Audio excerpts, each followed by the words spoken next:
11 ദിവസം നീണ്ട കഠിന വ്രതം അവസാനിപ്പിച്ച പ്രധാനമന്ത്രി നരേന്ദ്രമോദി അയോധ്യ പ്രതിഷ്ഠാ ചടങ്ങുകൾ പൂർത്തിയായതിനു പിന്നാലെ പുതിയ യുഗത്തിന് തുടക്കമിട്ടെന്ന് പ്രധാനമന്ത്രി പറഞ്ഞു. രാംലല്ല ഇപ്പോൾ ചെണ്ടിലല്ല താമസിക്കുന്നതെന്നും മഹാക്ഷേത്രത്തിലാണ് വിഗ്രഹമെന്നും പ്രധാനമന്ത്രി കൂട്ടിച്ചേർത്തു.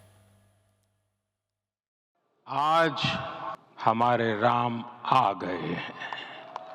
सदियों की प्रतीक्षा के बाद हमारे राम आ गए हैं.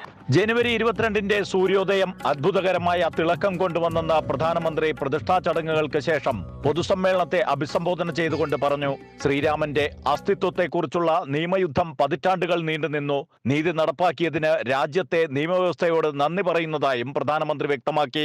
നമ്മുടെ പ്രയത്നത്തിലും ത്യാഗത്തിലും തപസ്സിലും എന്തെങ്കിലും കുറവുണ്ടായതുകൊണ്ടാവണം നൂറ്റാണ്ടുകളായി നമുക്ക് ഈ ജോലി പൂർണ്ണമാക്കാൻ കഴിയാതിരുന്നതെന്നും ഇന്ന് പണി പൂർത്തിയായി ശ്രീരാമൻ ഞങ്ങളോട് ക്ഷമിക്കുമെന്ന് വിശ്വസിക്കുന്നുവെന്നും പ്രധാനമന്ത്രി കൂട്ടിച്ചേർത്തു.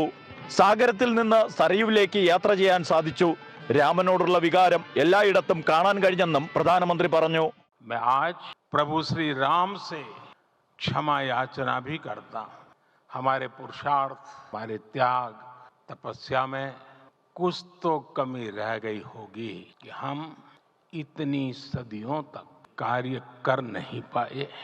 പ്രാണപ്രതിഷ്ഠാ ചടങ്ങുകൾക്ക് പിന്നാലെ പ്രധാനമന്ത്രി തന്റെ 11 ദിവസം നീണ്ടുനിന്ന കഠിനവ്രതം അവസാനിപ്പിച്ചു. ഗോവിന്ദ ദേവഗിരി മഹാരാജ് പാൽ ചേർത്ത് പൂജിച്ച മധുരപാനീയം ചരണാമൃതം പ്രധാനമന്ത്രിക്ക് നൽകിയാണ് വ്രതം അവസാനിപ്പിച്ചത്. അമൃത ന്യൂസ്, അയോധ്യ.